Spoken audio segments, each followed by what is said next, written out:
Okay, so as we said in the last episode, this is the miscellaneous section for the previous episode. We've cut it into two, make it a little bit easier for you all to digest. So without further ado, let's go through these. Alright, so we are going to start with the top scorers for each league. Let's do these as a bundle. Okay, so I've gone Haaland, Burton Diaz, Salek. I'm not exactly sure how you say it, and Stockton. I think for me, Haaland is pretty obvious, like why he'd be there. I did consider a few other people. I considered Watkins, but he's getting a little bit older. I considered Isak, but we don't know where he is. I considered Ekatike, but I don't know how he's going to be used. So in the end, Haaland felt like the safest bet. Burton Diaz, for me, he's the sort of player who has proven that he is very, very competitive at championship level. Maybe not quite good enough to make that step up, though it could just be that he's always, whenever he's played for teams who are expected to go down. I think he should have a good season. In League One, as I said, Yusuf Saleh, I genuinely don't know how to say his name. That he plays for Cardiff. Went in the last season, scored 9 in 22. I think he'll be their frontline striker this season.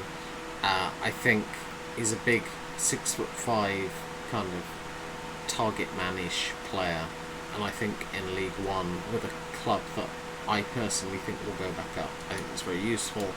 And then finally, I have gone for Cole Stockton at Salford as my top scorer. He had a decent season last season. I'm predicting that Salford go up this season, and he was the striker I thought looked most likely to score goals at a team that I thought were most likely to score goals. So that's why he's there. Okay, so moving on to Eloise, you've gone Salah, Stansfield, May, and is that Cavane? I not. Yeah, I'm not so sure how to say it yet, properly yet, but yes. Okay, well, run me through your four. Salah, good footballer. I don't really need to say much more. Jay Stansfield, I was looking at the championship strikers, I'm like, there's not really many out and out strikers. I feel like the only other one that I thought could challenge was Archer, and even then I'm like, so Stansfield, I'm sure you like that. Also similar, because he was at Birmingham, wasn't he? Alfie May is also a very good shout. He's at, oh god, where did he go to? He went to a club. He's gone to Huddersfield. That team, which is a really good signing for League One. So yeah, May, and then the interesting answer for me is Fabrizio Cavani. Now, I wrote this in when he was just a rumour that was very much solid for him to sign for Bristol Rovers. He is a Swiss striker we signed from FC Vaduz in Liechtenstein. For some reason, he wants to come over to England and play, so we signed him. He's 22. I think he scored. He was basically a goal machine in the second division of Switzerland. He is, while we've been doing this recording, he is now officially signed for Bristol Rovers due to pending international clearance. But if they've announced him, they're pretty confident he's going to get it. So I had no clue. So I just wanted to put a Rovers player, and we just signed a striker from for twos. We just the most random thing because we Rovers don't normally sign like international players. It's normally English and Welsh players. So this is mad. So yeah, it's a bit of a biased pick as usual, but yeah, we Fabrizio Cavani, prolific striker. So fingers crossed. Excellent. That from that hotbed of sporting talent, Liechtenstein. I mean, Jeter, let's move on to you. You've gone Haaland, Haji Wright, Alfie May, and Will Grigg. Yeah. Holland scores goals for fun. I feel like you have to expect that if he's not top scorer, he's going to be very, very close. It's just kind of the safest pick, especially when you don't know what Liverpool's attack's going to look like. There's a lot of, they're going to have a lot of figuring out to do on that end of the pitch. So I didn't really want to go with anyone on that side. And to be honest, Holland was just kind of a shoo-in. I have no clue who's going to win championship top scorer. I feel like none of us have spoken about West Brom this episode. And I think that they're going to be like a good side who are there or thereabouts. And if they do that, Haji Wright's going to have to be a part of that. Alfie May has already just been covered, but is, going to be very good in League One. And then for League Two, I debated back and forth between a couple different people who have very great chance. I almost went with Nathaniel Mendez-Lang, but I've settled on Will Grigg. Okay. And then finally, Michael, you've gone Mo Salah, Adam Armstrong, Nucky Wells, and Lyle Taylor. Yeah, first of all, I just have to touch on, did Andrew just say that Haji Wright plays for West Brom? Was it not? He plays for Coventry. Oh, duh. I'm thinking of I was thinking of the other pick that I'd made. Yeah, I'd almost put Daryl DK. My bad. I'd been thinking about putting Daryl DK, and I got it. Oops. I was confused. Same thing's true for Coventry. They're also going to be there or thereabouts. Like, they're both very shock. I mixed up the two American strikers that play at the two upper half of the championship clubs. They're both, and they're very similar profile-wise. It's just DK won't see the pitch as much. But, anyway, back to Michael. Back to my actual answers. Yeah, Mo Salah is just very, very good at football. It was a toss-up between Salah and Holland. That's basically what it was, and I just went, I backed City to win the league. I'll back Salah to get top goal scorer. I hedge my bets a little bit. Championship, Adam Armstrong has just a very severe case of Cameron Jerome syndrome. Like, he doesn't do much in the Premier League, but he'll score a boatload in the Championship. The guy's still only like 28 as well, so he's still well in his prime. And he's going to be playing in a team that I've said is going to win the league. At minimum, they'll be well up there. He just feels like a safe bet. It's hard to call Championship top goal scorer, especially after last year when it was Joel Perreault with like 18 was the top goal scorer in the league. Like, Borja Sainz nearly got top goal scorer and he didn't score for 6 months. Josh Sargent was out for a third of the season and he nearly won it. Like, that's what it was last year. That's why it's so hard. It feels so hard to call it this year. But yeah, Adam Armstrong feels like the safe bet. Naki Wells again is one who's just signed for Luton, so it feels like he's still going to be there. When I was like looking through Luton, I'm like, it's either a case of like obviously Adebayo had his injuries, got injury problems, and beyond that, it's hard to tell who's still going to be there. The teams that have just gone down, but yeah, Naki Wells is one who has shown he's still a capable championship striker to a degree in recent years. So going down to League One, he'll score a decent amount of goals, you'd think still. And then, Lyle Taylor, again, it's just looking at the teams I think are going to do well. He's the main, he's one of the main men at Colchester. He's a guy who's scored goals, in the Football League before. It was a safer bet to think of someone that's going to potentially, chip in with a decent number of goals. Fair enough. Okay, so on that note, we'll switch to which league do we think will have the highest goals per game from the Premier League, Championship, League 1 and League 2. Let's see what we've gone for. Okay, we've got 2 Championships and 2 League 2s. Now this is interesting because I will say from my point of view, I went to Championship because I didn't think other people would, given that last season it was the Premier League by a mile. But and I think Championship was actually last. But I don't know. Something in my gut told me to put Championship. Eloise, you've also put Championship. Yeah, I think it's that same kind of gut feeling that you think like, oh, the Championship's very chaotic, so like anything can happen. You know, I often look at Championship games and there's often like, you know, big scoring games between two very close teams, and it's really hard to predict. So it's a weird thing of like, if you consider that the better the player is, the more goals, but then the better the defenders are. So it's where you kind of get the mix, because yeah, like you got lower divisions with lower quality, but then how would that then translate into goals? It's a lot of mental gymnastics to think, but I don't know. I found this one hard to answer, so I just said Championship. Fair enough. And then we've got a pair of League Twos. Michael, I'll let you start on this one. Why League Two?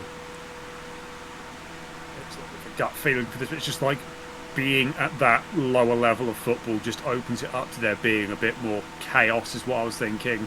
You know, in the Premier League, it's a lot more. You're going to get a lot fewer games where teams have, you know, absolute stinkers. You're going to have, you know, a lot fewer games where teams aren't going to be as well regimented. League Two, you're going to have more of those games where something insane could just happen.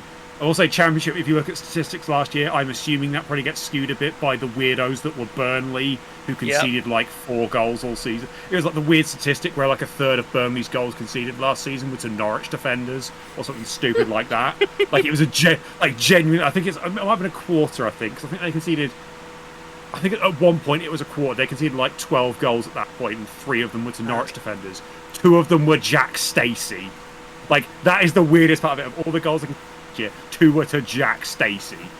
But yeah, I think Championship has the potential to have more goals in it just because Burnley aren't there to screw things up. But yeah, I just think League Two a bit more open to chaos than high levels. Fair enough. Jeter, anything to add? No, not really. When too Michael much kind of work touched on it. bogs you down, Asana helps you handle it. That's because Asana is where humans and... That was bizarre. I don't know what you just said. I thought you said Watford. I'm like, what? No.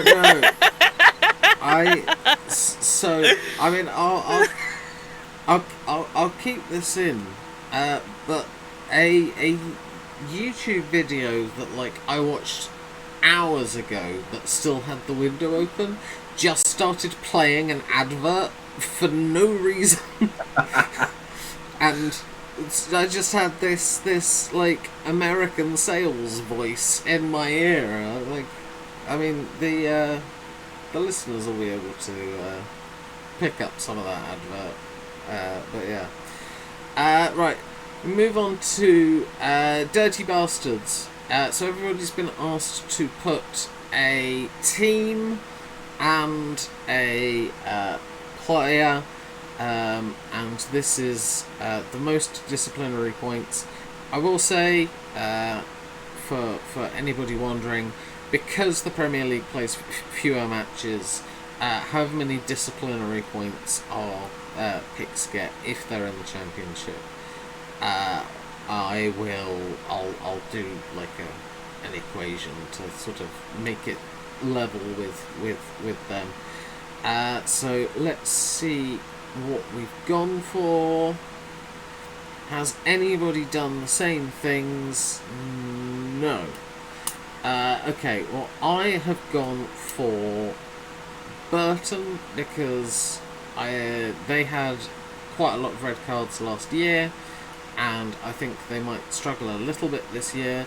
I think generally we can probably agree teams that are lower in a league tend to get more cards because referees, whether they want to or not, it definitely plays a factor in refereeing that the refs do not want to give things against bigger teams.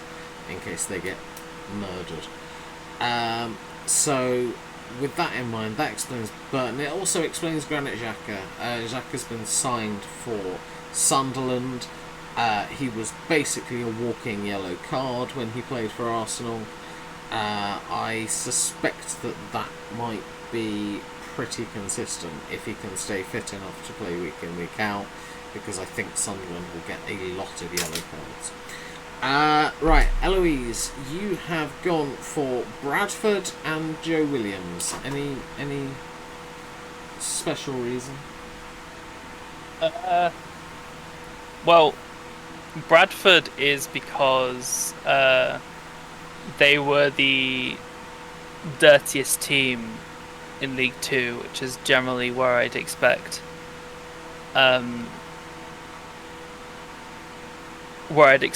more fouls done. And I did a mistake with my player, and I'm just gonna go on. I'm not gonna bother with the. It's not Joe, it's Jay, because Joe Williams is a Dirty City player, and he's not what I was regarding. I was thinking of Jay Williams, who was the dirtiest player in League Two last season, who's currently at Crawley. Okay. So that was my thinking, as I picked the two dirtiest team, dirtiest player in League Two, and just go with that, because I couldn't really think of any other way of doing it. Okay, well, you're now making the screen dirty with your green cursor, so thank you. No, I'm not. Jeter, you've gone for Preston and Bradley Ibrahim. Yeah, I'm going to start with Bradley Ibrahim because I have his stats pulled up on Transfermarkt. Last season, playing in League One, he had 33 appearances for Crawley. 9 of those were substitute appearances, and he got 14 yellow cards. And over the course of his career, despite the fact that he's a midfielder, across all competitions, including like the Youth Premier League, in 116 appearances, he has 50 yellow cards. Wow. And he's just signed. I know that he's signed for Argyle. So, like, it's not like he's going to be playing for a team that's fouling a lot, but their defense is a bit shambolic, and he loves a yellow card. I found him while I was doing some digging for this last night, and I was like, this guy might actually win this. Preston were just the team that had the most disciplinary points last year in the championship, and I think especially if they want any hope of staying up, they're going to have to do the same sort of thing that they did a lot of last year, which is defend for their lives, foul a lot, get some time-wasting cards, all that sort of stuff. And I don't know. I've said this before. I don't like Preston. I don't know why I don't like Preston. So it kind of was nice to put them in this category. Plus, they fit. Okay, so Michael's going to get told off by the Roundabout Commission, and Jeter's decided to get hate from Preston fans today. Do they have many of them? Oof. Okay. You put that on a platter. Yeah, but even more letters, angry letters coming your way, as if anybody watches this. Michael, you have gone for Huddersfield, and I'm assuming that's Ben Pearson? That is Ben Pearson, yeah. Okay, talk me through those picks. Ben Pearson's a twat, so there's that. Like, that's what he is. He is just out there to be a twat. Like, he gets all the yellow cards by being a dickhead. That's how he plays football. Like, that was just essentially what I thought of, like, who's someone that's a dick and gets lots of yellow cards? Oh, I know, Ben Pearson. And he plays for Stoke as well now, come on. It's Ben Pearson at Stoke. Like, that's just yellow card. Just book him for being on the pitch. Like, that'll do. It's going to happen anyway. Get it over and done with. And then, when I saw that the name of this was Dirty Bastards, I thought, what word goes in the middle of it? It's Dirty Northern Bastards. What's a team in the north? Huddersfield will do. So Huddersfield, that was the northern team that I didn't predict to do well this year. You are the Dirty Bastards now. Okay, excellent. So we've moved on from roundabouts to just roundabouts the that north. aren't in the south. All in one episode, we've talked about Premier League winners all the way down to who the hell's getting relegated out of the North-South, and apparently the dirty North bastards. Yes, indeed. High-level predictions here. Right, moving on to the sack race. This is how many full-time managers will get sacked this season. So we're looking for a number. Okay, interesting. I mean, let's. Michael's gone 50. I've got 55. But let's talk high and low on this one. Eloise, you've gone for 45. Any particular reason?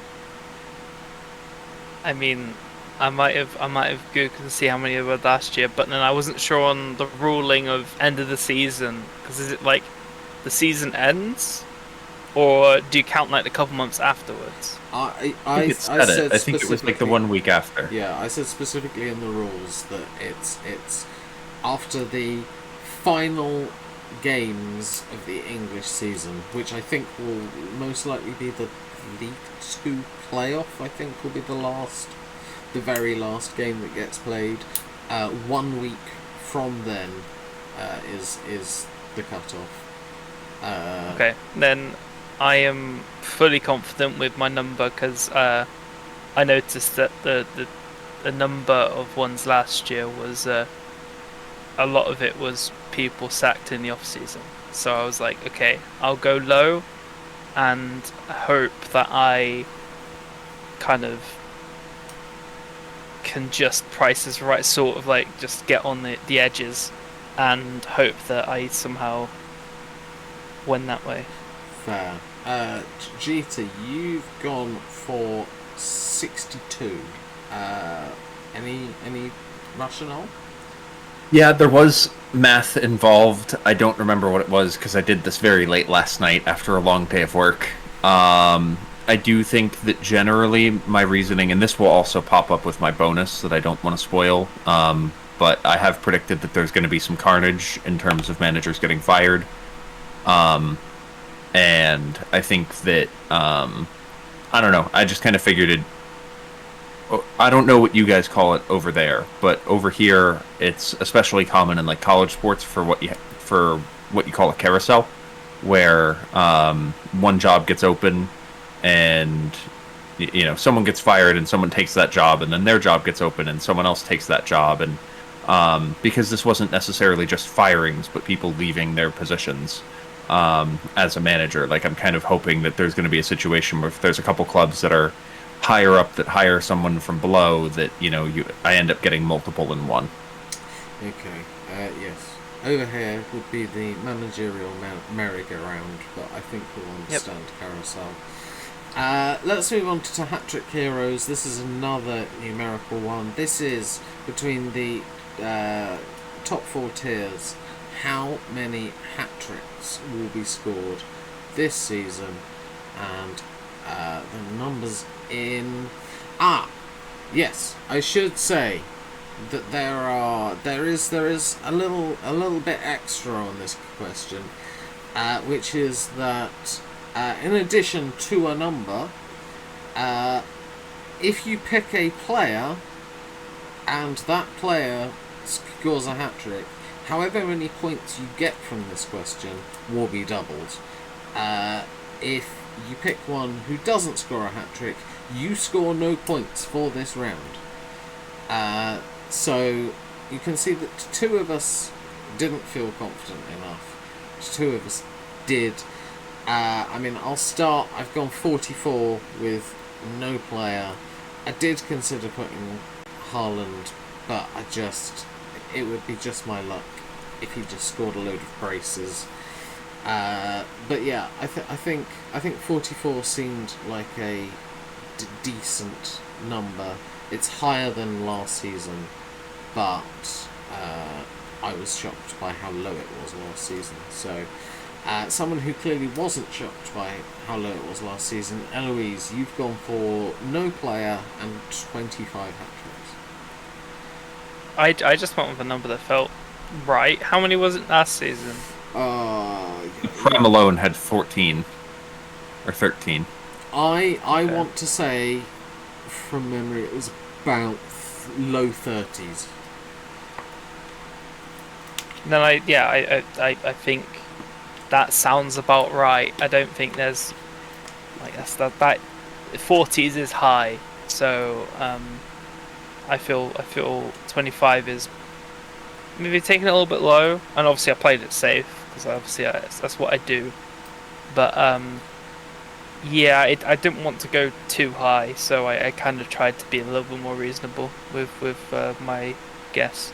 It's always just a random number guess. I have no clue. I'm just hoping every time. So Fair. yeah. I mean, GT, you've gone high, which makes this a very interesting situation where theoretically Haaland could get a hat-trick, but you get 0 points if you're the furthest away, and you just double 0.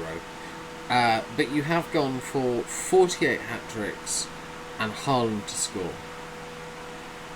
Yeah, the Holland pick was very much so I think he's the most nailed on to get a hat trick, and I had a couple predictions that I felt were a bit out there. So let's roll the dice and try and double a prediction that, if I can get some more points, that would be nice. To be honest, this was certainly a blunder. Looking back at it, I looked at exactly how many hat tricks there were in the Prem, struggled to find the statistic for the other leagues, and went, fuck it, I'm doubling that by 4. Doubling that by Or 4? I'm multiplying that by. Yeah, sorry. The American education Okay. system, ladies and gentlemen. So just to double I think it was. you said there were I think it was 12 last season, and then I multiplied it by the 4 leagues. Okay, because you did say there were 14 in the Prem earlier, and 14. Yeah, I think it was 12. Okay.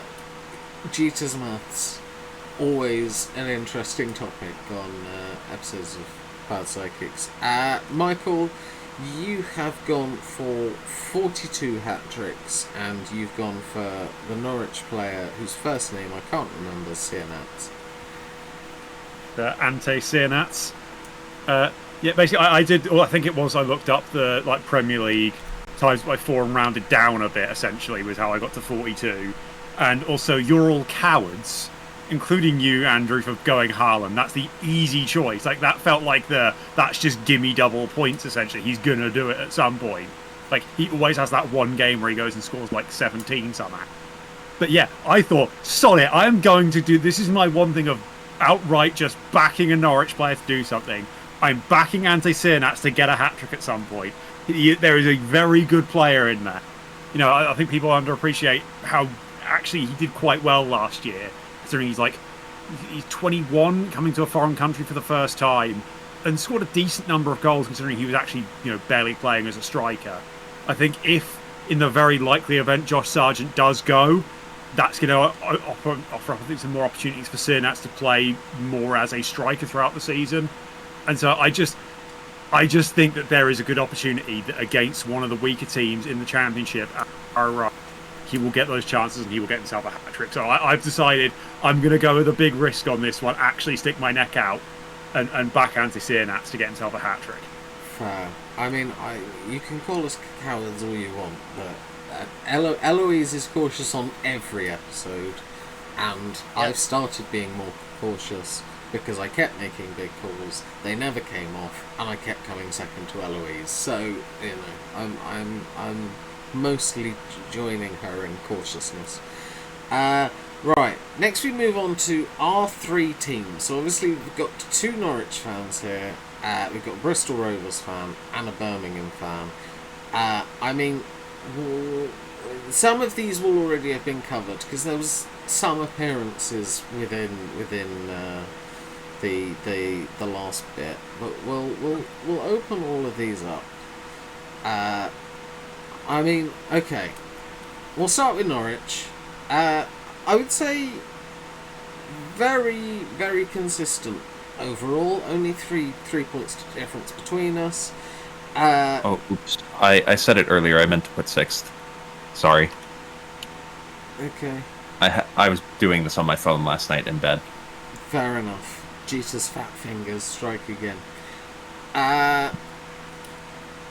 Okay, so we've got, three think there'll be playoffs. I think they'll be just outside. I mean, I'll justify myself first. I definitely think that this is going to be a transitional season for Norwich. I know we keep using that word, but they have lost a couple of their very good players, possibly losing their best player, arguably, soon. That said, I think a transitional season for Norwich is still a top half finish. I thought they could probably finish anywhere between 4th and 12th, so I went down the middle, went 8th. I think it'll be a better season, a solid season, but I don't think they've got enough to mount a promotion charge. Eloise, you're the other person without a dog in this race. 6th for you. Yeah, I'll be brief here. I struggled with predicting the championship because I predicted all the places, and I wasn't going to have Norwich in the playoffs, but there's just not many teams looking at the squads. If I'm not gonna go for they're stupid and put Wrexham in the playoffs, there's not many teams that I feel would be around that place. So I feel like Norwich, after scrapping out with probably Coventry and teams like that, they will just slot into playoffs. And then, all I'm going to say is 3rd place, I have Ipswich. Okay. So we're getting to the playoff final, is what you're saying? So you're losing to Ipswich in the semi. We don't do that. That's not how football works. Excellent. GT, you spoke about Norwich earlier, so I'll go to Michael. This is your soapbox moment to talk about what you're expecting with this Norwich season. Expecting improvement in results on last year, I think, is the big thing. I think in Liam Manning, we've got a manager who knows the league, who's got a track record of he literally got Bristol City into the playoffs last year, and this Norwich team is better than Bristol City's team last year to me. I think he's more than capable. I think this team is definitely capable of getting into the playoffs. I'm not saying it has to. I'm not saying it definitely will. But we will be in that mix. That is the bare minimum expectation of the club, is to at least be challenging to be in the playoffs. That's why we made the change in manager, because they lost faith that we can even challenge for getting towards playoffs. It's not we have to get there or it's a failure. It was the fact that last year we ended up being nowhere near the playoffs. And in fact ended up, had the season gone on for another month, it looked like we could end up in a relegation scrap instead with the form that we had. But yeah, I just think we are improving the positions that needed clearly improving, which is mostly the ones nearer the back of the pitch. So we've brought in Harry Darling. I think it's an signing at this level. He's a proven championship centre back who we've got for free. Jakov Madic as well at centre half. He's huge. That man is scary looking. He's a proper centre half. And we're actually improving our holding midfield options. We're not just going to have Kenny McLean as the holding midfielder anymore. We've got Jacob Wright, who is a player who I'm looking at going, how the hell have we pulled that off? He's a 19-year-old who looks like one of our best players. And, we're bringing in other midfielders around that. It just feels like we are bringing in the players in positions that we need to bring the players in. We're taking the money off of players that we're always going to have to do. That's the way Norwich works as a club. We are always going to have to sell a lot, our better players if good money comes in for them, like we have with Borja Sainz, like we're likely to do with Josh Sargent. That's how the club operates. That's how the club gets the money to be able to reinvest it back into the team. And it feels like we are investing it in players that the club have done their due diligence of, players like Fiskgarden. And, in previous years, like I've said, Sienats before, and the guys we did bring in last year, some of the younger lads like Sienats, guys like Oscar Svartau, I'm trying to think of something like Jose Cordoba as well in defence. Guys who've now had that year in the Championship are going to be better than they were a year ago, just from having that year's worth of experience. And they are younger players who are going to get better and develop.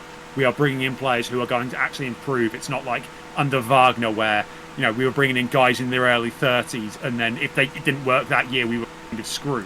And that's sort of what ended up being the problem last year. But it just feels like we are doing everything right to progress the club back forwards. It's not like we're going to, even if I'm saying we're getting the, I wouldn't expect us to go up. it feels like when you've got those teams right near the top now, like they tend to be noticeably stronger. So it feels like I think we will be in a pack of teams around the playoffs, and it's more that little bit of obvious bias and hope that makes me go, I think we might just sneak into the top 6, but it's not necessarily an expectation we will be in the top 6, but an expectation that we will be at least near it and competing towards it. Okay. Yeah. I mean, let's move on to. I mean, let's do Bristol Rovers because we've all kind of covered them in the first section.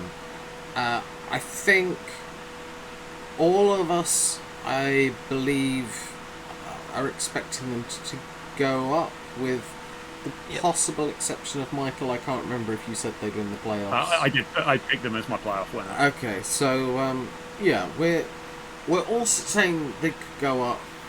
Eloise, you spoke on it earlier. I mean, I have the exact same pick as you because, from what I could tell, it was very similar to what you said, that, you know, when Bristol Rovers drop a division, they will go up, but they'll sort of get up scrappily. They don't tend to dominate a league. Not easy. Yeah. So for me, I'm very much in agreement. Jeter, you've not got them winning the league, but you have at least got them a more comfortable second. Mm-hmm. Yeah, I think I'm surprised that I'm the one who's put them highest. I think that they're a very good side. I think that League Two is, you know, at times a little bit lacking in quality. And I think that it's hard to say anyone should run away with things or should be really good, because at that lower level, there is just a lack of consistency. That's one of the things that makes it so tricky, is anything can really happen on any given day because some players just don't turn up or have a day where they play at a much higher level than they otherwise normally do. Mm-hmm. But, you know, over the course of a season, I would expect that Rovers have enough quality to be... I would be surprised if they're in much of a race to be in the playoff spots. Okay. Disagreeing with that is Michael. Michael, you've got them finishing 4th. Yeah, it feels like, obviously similar to you guys, it's Bristol Rovers dropping down to League Two are going to be at the top end of it, but it's always a case of, as well, when you've come off the back of a relegation, there is always a bit of an element of having to get yourself going again, changing the momentum back around. And League Two is, like I said, League Two is a difficult league, both from the teams already there trying to get up, the new teams coming up from the National League are already basically at that pace as well. It's, yeah, I think Bristol Rovers, like I said, they'll be up at that top end, but League Two is always really competitive, and there is an element of, having to turn the momentum around, having to, for as much as it's an old manager, it's still kind of a new manager. It's still that, for those players, it's not going to be, it's going to be a new manager in place. There's going to be a little bit of getting used to the, new manager coming in on, there'll be a bit of a turnover in terms of playing squad as well, as there always is after relegation. So there's a bit of readapting to the league a bit, might just slow it down, but as always, it's League Two. It's that, absolute chaos. You'll get halfway through the season and 12th will be closer to 1st than they are to 14th. So it'll be something stupid like that. So yeah, you never know with League Two, and that's sort of where I think Bristol Rovers end up in my brain. Fair enough. Then we'll move on to my beloved Birmingham. I'll let you three speak on them first. We'll go downwards. Eloise, you've got Birmingham finishing 5th for their first season back in the Championship. Yeah, I was the one that has a Birmingham ahead of Norwich, which is I thought would be quite controversial, which it seems like it is. Yeah, good, decent squad. Got the momentum coming up from League One. Stupid money. Should be able to get into the playoffs, considering I feel this championship's a bit weak. You've got the top Premier League teams or former Premier League teams, and then the rest. And I feel like it's hard to predict with Wrexham, but I know Birmingham I think should be fine, making the adjustment and pushing up there. I don't think they go up, but playoffs is probably a lot more favourable for you than what it has been. Michael, you've said 8th. I hate to say it, but I really like the business Birmingham have done. I don't want to have to put Birmingham this high, but it's the players you've brought in are the right players. You're bringing in good players for this level. It's hard to look at that team and go, it's going to struggle. Like, I think it will be in that sort of... like I said, I think there's a sort of like chasing pack that will be very close around that playoffs. I think my want of Birmingham to do bad because it'll be funny is sort of overriding anything else to make you go, that's why Norwich end up in the playoffs and Birmingham haven't. But I could very easily swap those two positions around and still feel confident in backing it. But yeah, I think the only thing that I am looking at with Birmingham, it'll probably come down to more style of play and me wanting to look for an old school number 9 up there. But I'm going, who's scoring the goals? And then I'm going, he's a bit good, isn't he? Because yeah, I will say this from Eloise's prediction earlier. I think Jay Stansfield is a little overrated in terms of being a goal scorer. It's not his entire game. He's obviously going to get better. He's still a young lad, but he's not the... I would be shocked if he came out and scored 20-odd goals. He didn't do that. I think I looked up to get, 18 or something in League One last year? Which he's then taking a step up to another level. He's a good striker, but he's more so than just being a goal scorer. So it is a little bit of a... I think, like I said, me trying to look for that old school number 9 that not every club to have. But yeah, I just think Birmingham are good, very good from a promoted side, but just that step below maybe some of the other teams in and around the playoffs. I mean, I just for point of reference, in all competitions last season, Stansfield scored 23 and 44. So a bit better than a goal of the other game. Jeter, you went 10th. Yeah, I think it's the same kind of idea of the chasing pack. I think Birmingham will be good. I think that they'll be in that hunt. I would not be surprised if they finished in the top 6. I would not be surprised if they finished like 14th. I think they'd be disappointed with anything above top half given their squad, although clearly you as the Birmingham fan have predicted, not top half. But I think that a top half finish is probably what I would expect. And I think that there's optimism that they could push on to do more. The reason why I've hedged and gone a little bit lower is I just think that because there's been a pretty distinct... I guess a lot of the squad played, or some of the squad played in the championship 2 years ago. But, part of my thought was as a newly promoted club, you're looking at a team that, while they did very well and they'll probably have an early season flurry, things could peter out as, you get to the back end of the season and, you have some players who are, as you get into that promotion race, kind of not... It's their first time doing it. And having some experience, same as we talked about with Norwich, the lack of experience for some of those players could be the difference, and that's kind of why I put them a little bit lower. Fair. Yeah, I mean, I've put us to finish 13th, and I think that's on the basis that as a fan this season, I think that would kind of be around what I'd view as a not bad season. That's kind of my logic. I'm naturally pretty pessimistic. I find our business a little odd in that there doesn't seem to be like a coherent strategy that I can spot. It doesn't feel like we're bringing in all players with experience at this level. It doesn't seem like we're just bringing in experience. It doesn't seem like we're going for youth and focusing on that. So I'm a little perplexed, and I can't quite... I don't quite see what our starting 11 is for this season. There's a couple of positions where I'm I don't exactly know, because for me, we had some injuries at the end of last season. Taylor Gardner-Hickman kept coming in as a makeshift centre back, and then I kind of look at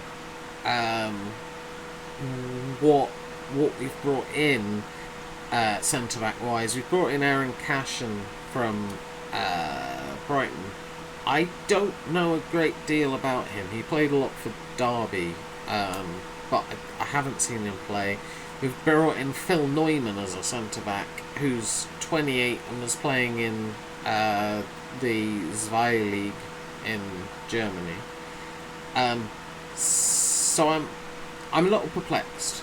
I like a lot of the players we've brought in. I think James Beadle's a good keeper. Tommy Doyle will be good in midfield. Kyogo Furuhashi obviously has a superb record in Britain with Celtic. We've brought Damari Gray back, but he's now 29 and he's not quite the whiz kid that he was when he left us. I could see it going either way. Like, I genuinely wouldn't be surprised if we went up via the playoffs.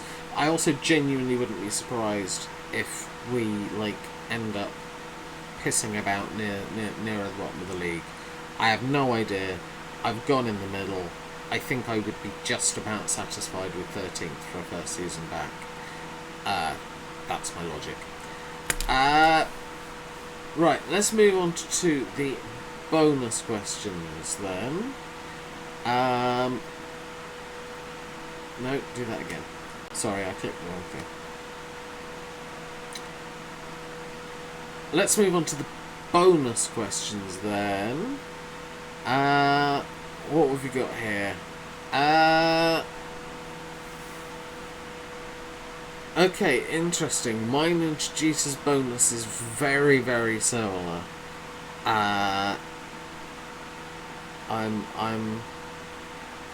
of course right.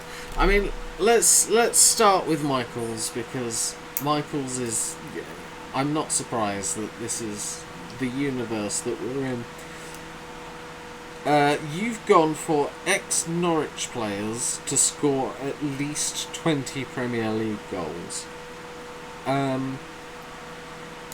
mean, I don't know what ex-Norwich players are in the Premier League to know how to score that one.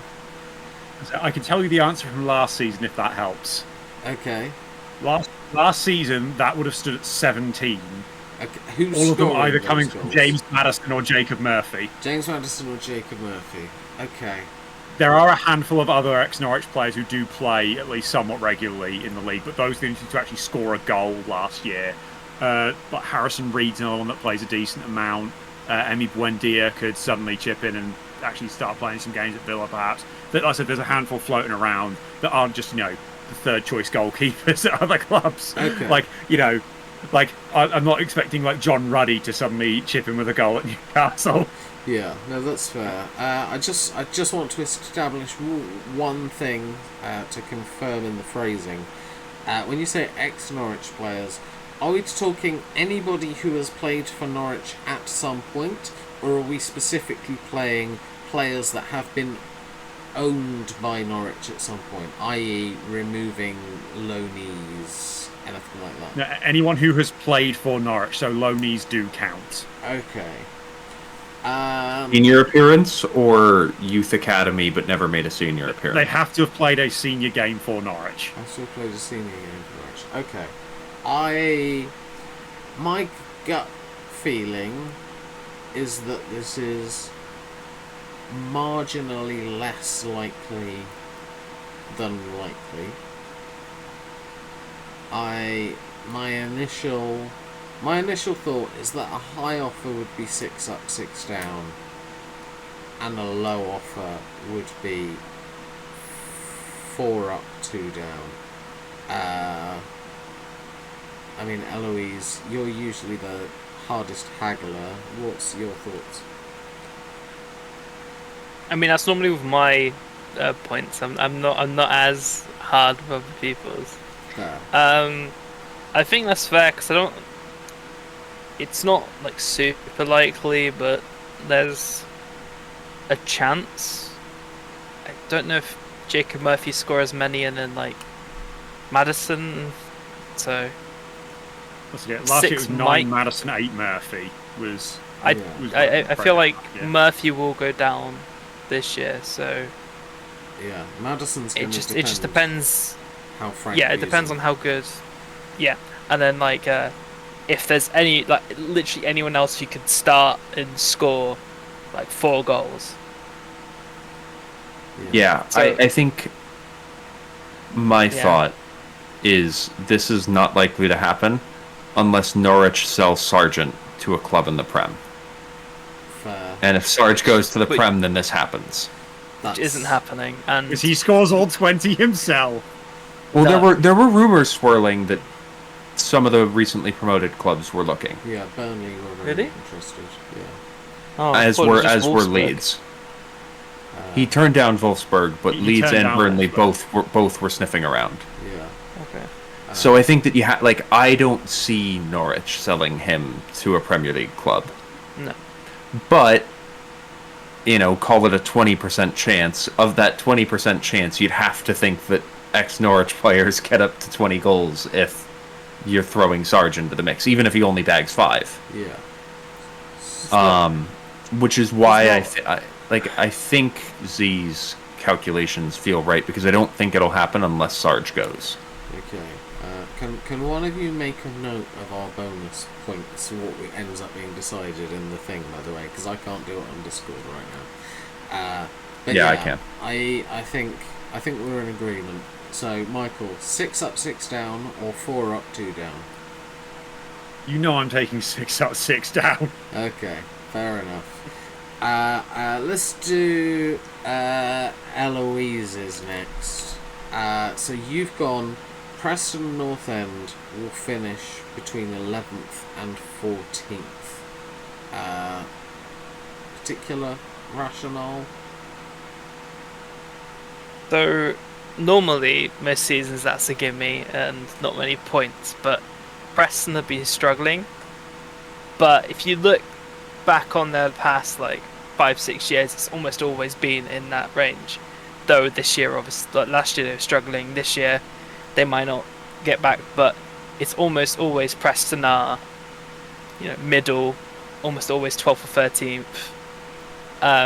So I back the new sponsors of the Spud Bros to rejuvenate Preston North End. And if you've not seen that, by the way, you need to see their kit, because just seeing a big Spud Bros on a championship kit is mad to me. Like seriously, look at the kit if you haven't, because that kit is incredible.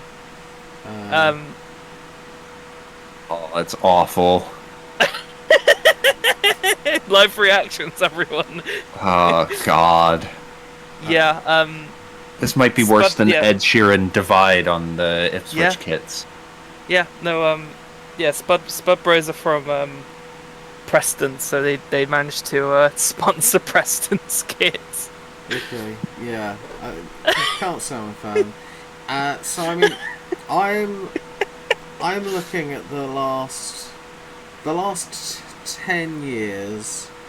That would have been the case for 6 out of 10.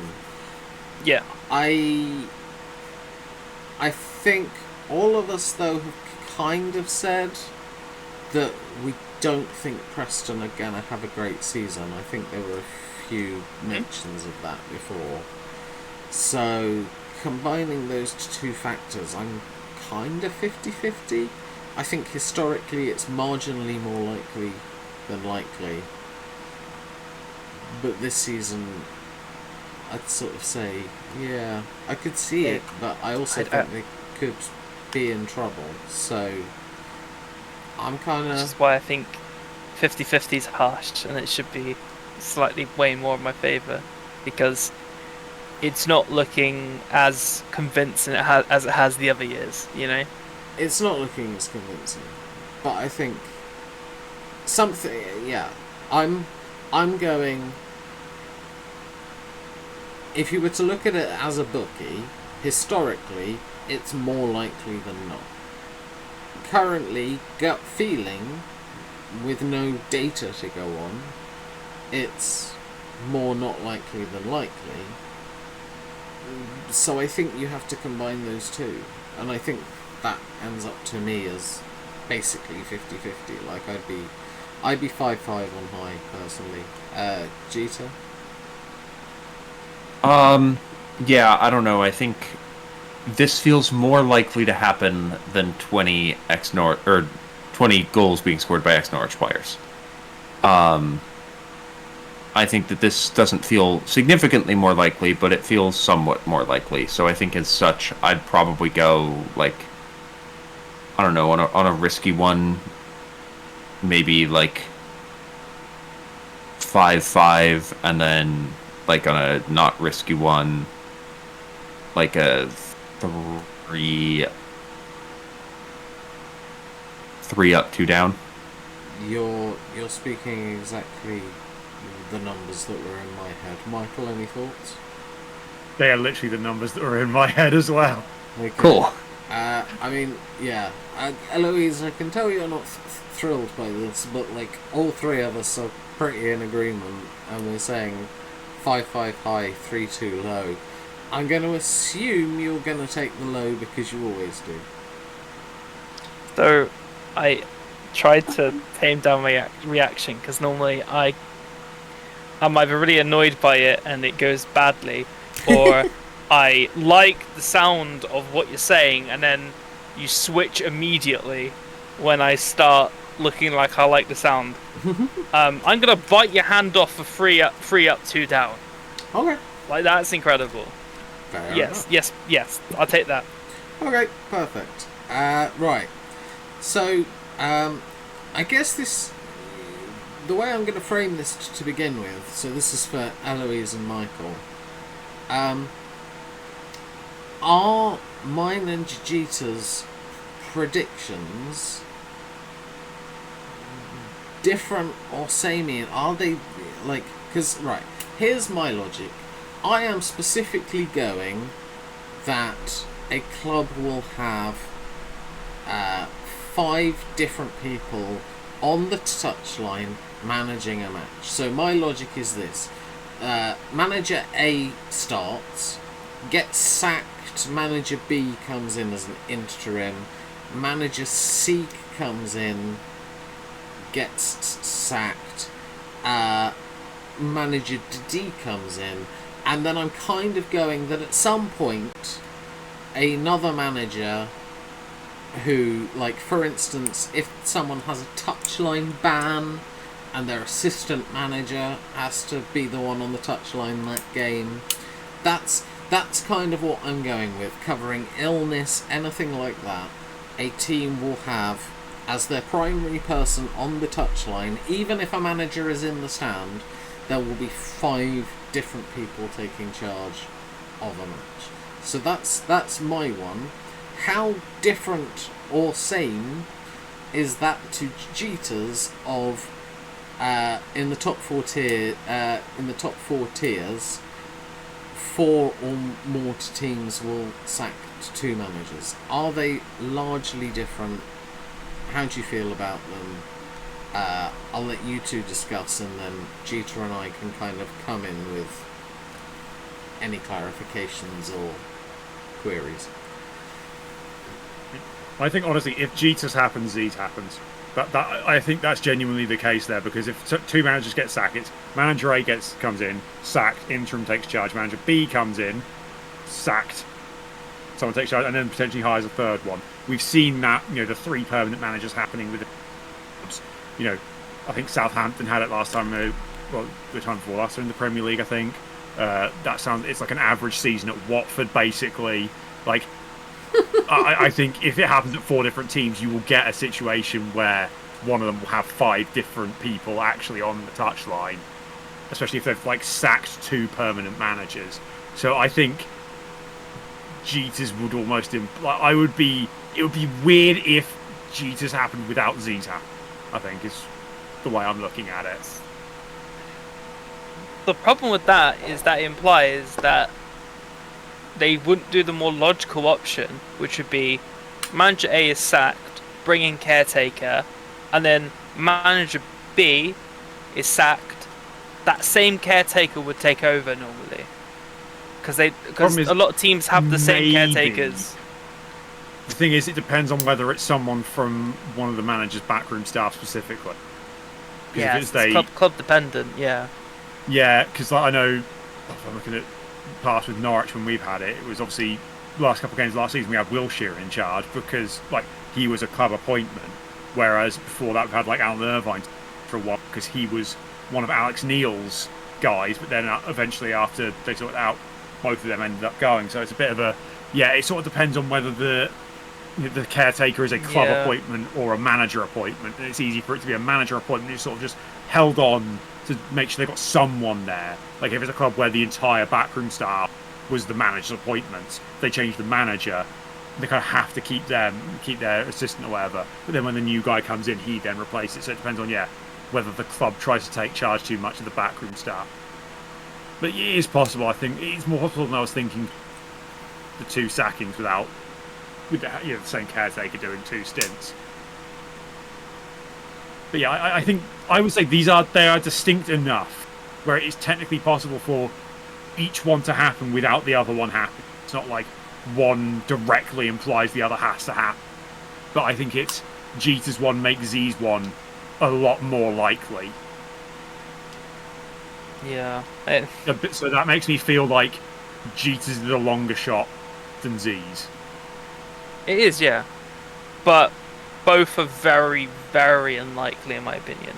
Because in my mind, if a team sacks a manager early in October and then sacks one around January, they're just going to keep with the caretaker. Surely, you're not going to immediately. I think that makes Z's less likely in that scenario. But I still think the way football's going, for 4 teams across 92 to sack 2 managers in a season feels way more likely than it should do. Because again, Watford exists, so that's one that. Yeah, I'd say offhand Stoke did it last season. Yeah, Stoke did it because they had. They hired Pelak from us. They hired Narcis Pelak and then sacked him a couple months later, and then got Mark Robbins. If you guys do feel like it's too close, I can change mine. I don't think it's too close. I think that they're distinct enough for them to be 2 separate ones. It's just figuring out how to.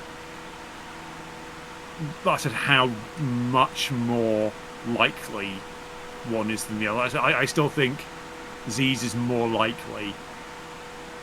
Because I'm happy to change mine if it's easier from a scoring perspective. I have a backup in case I had one in case this was contentious. No, I think we've had ones before where 2 are literally practically. I mean, we had it with in the Club World Cup one where both were to do with Trump, and one was would people shake hands with him, and one was would he get booed.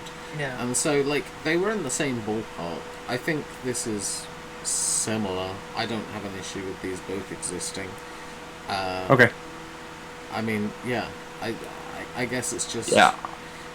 Obviously, you can contribute to the scoring of my one, but they also have to decide the scoring of yours. So, let's get some numbers out. Yeah, the one thing that I will say on the scoring sake, on which one I think is more or less likely, I think that if I almost see that the world of having 2 different managers get 2 different full-time managers get sacked. The timeline of that needing to happen is very different than the timeline of having 5 managers take charge. I think Z is rooting for someone to get sacked early and then someone to get sacked leading into a playoff push, where it's you have a couple different caretakers or whatever, whereas mine is I really need people to get sacked quickly. Yeah, so I think the big difference is that Z only needs it to happen. You need it to happen 4 times. Yeah, Z's a little bit harder to happen than mine, but Z needs it once. I need it 4 times. Yeah. Because it was so the situation that I was thinking of is Rovers had it once, where we started the season off. Ben Garner had I think he'd already been in there for a year. He bad results. Gets sacked in November. Tommy Redrington comes in as caretaker for 10 days. Paul Tisdale takes over. absolutely abysmal, sacked by February, and then Tommy Riddington also takes over again, so that's the caretaker twice, and then Joey Barton, it was the last manager. So that was 3 new managers, but only 4 who on the touch, 4 different on the touchline, which, yeah. This is messing with me because both of these I don't think is going to happen. But then how do you score it? Like, to me, points-wise, my gut's saying I'd offer Z what Z offered me. I think it's a similar sort of ballpark to mine. I'd say 6 up, 6 down, or 4 up, 2 down. Higher, which is annoying because I don't think it. I think yours is a lot more likely. A lot more likely. I think Z's is helped by it only needing to happen once. He needs one club to go chaotic, and Watford exists, or another Watford-like club. Like that's the thing that for me with Z just makes that a bit more likely. Is it? Yeah, it just takes one team being crap to cause it. Maybe. Like the actual circumstances needed are more convoluted, but the number of times it has to occur sort of helps. It becomes that touch more likely, which is why I kind of want to go. Like I said, I go the same offer that I got, and then Cheaters I go slightly bigger. 7 up, 7 down, and then like I go 7 up, 7 down, and then like 5 and 3. 4 and 3. Whereas Z would be 4 and 2. I suppose 5 as a low offer feels weird to me. Yeah, that's the problem. I maybe go same low offer, but just a bit more on the high offer. A bit more on the high offer. Even like a 7-6 high offer instead. Yeah. Rather than 7. So Z's would be 6 up, 6 down, 4 up, 2 down as the 2 offers. Mm-hmm. Yeah. And then Jeter's would be 7 up, 6 down, 4 up, 2 down for the 2 offers. Yeah. Okay. Jeter? I'm going 4 up, 2 down. Okay. Okay. Yeah, I'm also gonna go 4 up, 2 down. I'm not entirely sure that I agree that mine is more likely to happen than Jeter's. I think it's marginal. I think had I been given a slightly more tempting higher offer, I might have gone for it. But I think if it's not enough to appeal to me, then I'll play it safe with the 4 and 2. And GT, you're taking 4 and 2 as well? Yeah, definitely taking 4 and 2. Okay, so we've got 3 low offers, 1 high offer. We will see how that plays out. And at the end of all that, we have finally covered the 25-26 football season in England. I hope you enjoyed both of these episodes, because yes. For those watching, in case you're wondering, recording this took 3 hours. Yeah. I'm definitely splitting it up, so I have made the decision at this point. Record breaking. Yes. Bosh. But yeah, Eloise, Jeter, Michael, thank you as always. A tremendous job done by all. We will be back. I don't know what episode comes after this. So yeah, you'll get some episodes soon. We'll talk about something. But yeah, I hope you enjoyed the episode. Look after yourselves wherever you are, and remember to always be big mystics, not big mistakes. Bye.